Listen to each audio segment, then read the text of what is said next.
The endings ed and ing can be added to the end of verbs to tell when something happened. The ed ending shows that the action happened in the past.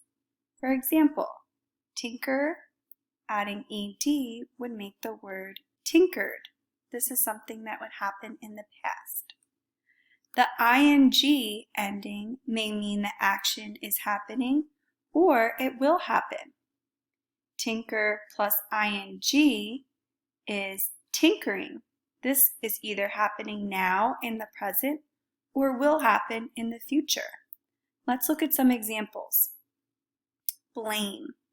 The past tense form is we blamed with the ed ending. The present tense, we are blaming, ing ending. Future, we will be blaming, also ing ending. Let's look at another example. Jog. The past tense, children jogged. With the ed ending, this tells us that this action already happened.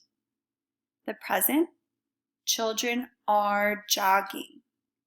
Jogging has an ing ending. This is happening now, in the present. Future, children will be jogging. Jogging has an ing ending. This is something that will happen in the future.